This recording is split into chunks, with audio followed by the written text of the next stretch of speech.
അസ്സലാമു അലൈക്കും വറഹ്മത്തുള്ളാഹി വബറകാതുഹു. വളരെ പ്രധാനപ്പെട്ട ഒരു വിഷയം.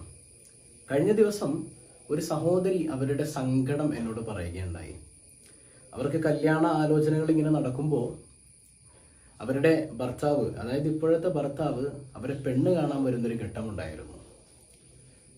ഇപ്പോഴത്തെ ന്യൂജൻ പിള്ളേർ പറയുന്നത് പോലെ ഞങ്ങൾക്ക് സ്ത്രീധനമൊന്നും വേണ്ട, സ്ത്രീധനമൊന്നും ഞങ്ങൾ ആഗ്രഹിക്കുന്നില്ല, നിങ്ങളുടെ മോൾക്ക് നിങ്ങൾ എന്താണോ കൊടുക്കാൻ ഉദ്ദേശിക്കുന്നത് അതങ്ങ് കൊടുത്താൽ മതി എന്ന് എൻ്റെ ഭർത്താവും അതുപോലെ തന്നെ അവരുടെ കുടുംബവും ഒക്കെ പറഞ്ഞു. എന്നതൊരു ട്രെൻഡാണല്ലോ, മനസ്സിൽ കൊതിയുണ്ടാവും സ്ത്രീധനം വേണമെന്ന്. പക്ഷെ എങ്ങനെയാ നേരിട്ട് ചോദിക്കുക? അതുകൊണ്ട് എന്താ പറയാ, നിങ്ങളുടെ മോൾക്ക് നിങ്ങൾ എന്താണോ കൊടുക്കാൻ ഉദ്ദേശിക്കുന്നത് അത് കൊടുത്താൽ മതി, അത് നിങ്ങളുടെ ഇഷ്ടമാണ് എന്ന് പറഞ്ഞിട്ടാണ് പെണ്ണ് കാണാൻ ചെല്ലുക. അപ്പോൾ പെണ്ണിന്റെ ധനത്തോട് ആർത്തിയില്ലാത്തൊരു മനുഷ്യനാണെന്ന് ഞങ്ങൾ വിചാരിച്ചു. പെണ്ണിന്റെ പൈസ കിട്ടിയിട്ട് ജീവിതം പച്ച പിടിപ്പിക്കാമെന്ന് ആർത്തിയില്ലാത്ത, സമ്പത്തിനോട് ആർത്തിയില്ലാത്തൊരു മനുഷ്യനാണ്, പെണ്ണിനെ വല്ലാതെ നെഞ്ചോട് ചേർത്ത് പിടിക്കുന്നവനാണ് എന്നൊക്കെ കരുതിയിട്ട് ഞങ്ങൾ വിവാഹത്തിന് സമ്മതിച്ചു. ഉസ്താദേ, വിവാഹം കഴിഞ്ഞു, കുറച്ച് മാസങ്ങൾ കുഴപ്പമൊന്നും ഉണ്ടായില്ല.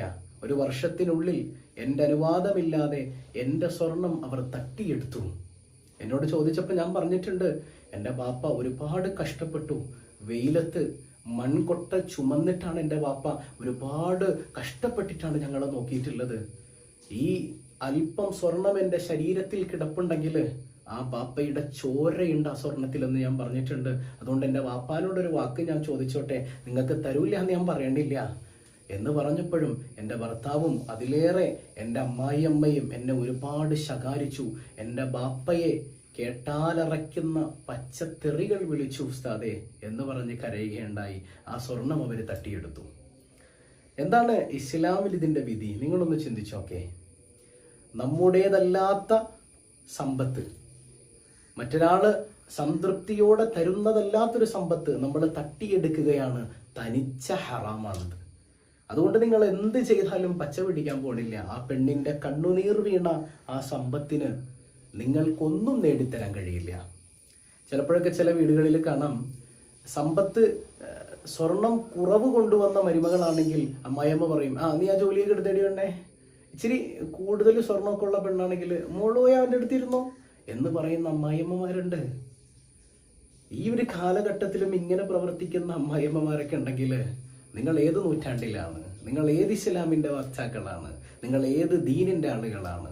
ഒരിക്കലും അങ്ങനെ ചെയ്യാൻ പാടില്ല. അത് ഏറ്റവും വലിയ ക്രൂരതയാണ്. അവള് സമ്മതത്തോടെ, അല്ലേ, അവൾ സമ്മതത്തോടെ മനസ്സറിഞ്ഞ് നിങ്ങൾക്ക് വല്ലതും തരികയാണെങ്കിൽ നിങ്ങൾക്കത് ഭക്ഷിക്കാമെന്ന് ഖുർആൻ പറയുന്നുണ്ടല്ലോ, അല്ലേ. മനസ്സറിഞ്ഞ് നിങ്ങൾക്ക് അവൾ തരട്ടെ. നിങ്ങളുടെ പ്രയാസം കണ്ടിട്ട് നിങ്ങൾ ചോദിക്കുകയാണ്, മോളെ ഇക്കാക്ക് ഇങ്ങനെ ബിസിനസ് തുടങ്ങണം, അല്ലെങ്കിൽ ഇങ്ങനെ കടമുണ്ട്, എൻ്റെ സ്വർണം തരുമോ? അതിനെന്താ, സന്തോഷല്ലേ, നമ്മുടെ ജീവിതം കെട്ടിപ്പടുക്കാനല്ലേ, ഇതാ ഇക്ക എടുത്തോ എന്ന് പറഞ്ഞ് നിനക്ക് തരികയാണെങ്കിൽ അൽഹംദുലില്ലാ, ദാറ്റ്സ് ഓക്കെ, ഒരു കുഴപ്പമില്ല. അതല്ലാതെ അവളുടെ അനുവാദമില്ലാതെ, അല്ലെങ്കിൽ അവളെ അടിച്ച്, അവളെ ശകാരിച്ച്, അവളിൽ നിന്ന് ഭീഷണിപ്പെടുത്തി വാങ്ങിയെടുക്കുന്ന സ്വർണം കൊണ്ട് നീ എത്ര കോടാനുകോടി സമ്പാദിച്ചാലും ഒരൊറ്റടിക്ക് അതെല്ലാം നിലംപൊത്തും. അതൊക്കെ നിനക്ക് നാശത്തിലാണ്. ഏറ്റവും വലുത്, നിനക്ക് സമാധാനത്തോടെ കിടന്നുറങ്ങാൻ പറ്റില്ല. കാരണം അത് തട്ടിയെടുക്കപ്പെടുന്നത് ഒരാളുടെ പൊരുത്തമില്ലാതെയാണ്.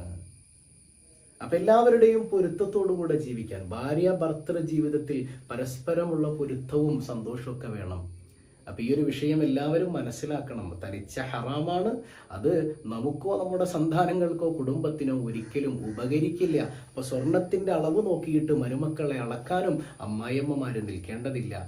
ഈ പറയുന്ന ഭാര്യമാർക്കും ഉമ്മയുണ്ട്, ഉപ്പയുണ്ട്. ഭർത്താക്കന്മാരോട് പറയട്ടെ, ഭാര്യയുടെ ഉമ്മ നിന്റെ ഉമ്മയാണെന്ന് റസൂലുള്ളാഹി സ്വല്ലല്ലാഹു അലൈഹി വസല്ലമ തങ്ങൾ പഠിപ്പിച്ചിട്ടുണ്ട്. സ്വന്തം ഉമ്മയുടെ വിഷയത്തിൽ കാണിക്കുന്ന ആ ജാഗ്രതയും ആ ഒരു ശ്രദ്ധയും ഒക്കെ ഭാര്യയുടെ ഉമ്മയുടെ വിഷയത്തിലും നീ കാണിക്കണം. നീ തൊട്ടാൽ, ഭാര്യയുടെ ഉമ്മയെ നീ തൊട്ടാൽ നിനക്ക് ഒന്നും മുറിയില്ല. എന്താ കാരണം? അത് നിന്റെ ഉമ്മയാണ്. നീ നിന്റെ ഭാര്യയെ ത്വലാഖ് ചൊല്ലിയാൽ പോലും, അതിനുശേഷം പോലും നീ നിന്റെ ഭാര്യയുടെ, അതായത് ത്വലാഖ് ചൊല്ലപ്പെട്ട ഭാര്യയുടെ ഉമ്മയെ നീ വുളു എടുത്ത് തൊട്ടാൽ പോലും വുളു മുറിയില്ല. ആ ഉമ്മയുടെ സ്ഥാനം എന്നെന്നും നിലനിൽക്കുമെന്നാണ്. അത് നിന്റെ സ്വന്തം ഉപ്പയാണ്. അവരുടെ കണ്ണുനീരിനും വിലയുണ്ട്. നിന്റെ സ്വന്തം ബാപ്പയുടെ കണ്ണുനീരിന് മാത്രമല്ല, അവളെയും കഷ്ടപ്പെട്ട് വളർത്തിയതാണ് അവരുടെ മാതാപിതാക്കൾ. അവരുടെ വേദനയും മനസ്സിലാക്കി അവരെയും കൂടെ ചേർത്തു പിടിക്കാനുള്ള ഹൃദയ വിശാലത നിനക്കുണ്ടെങ്കിലാണ് നീ നല്ലൊരു പുരുഷനായി തീരുക. അപ്പൊ പരസ്പരം, അതുപോലെ തന്നെ ഭാര്യയാണെങ്കിലും ഭർത്താവിന്റെ ഉമ്മയെ മനസ്സിലാക്കുക, പരസ്പരം അങ്ങോട്ടും ഇങ്ങോട്ടും മനസ്സിലാക്കുന്ന സന്തോഷകരമായൊരു ദാമ്പത്യം നൽകി അള്ളാഹു നാം ഏവരെയും അനുഗ്രഹിക്കുമാറാകട്ടെ. അസ്സലാമു അലൈക്കും വറഹ്മത്തുള്ളാഹി.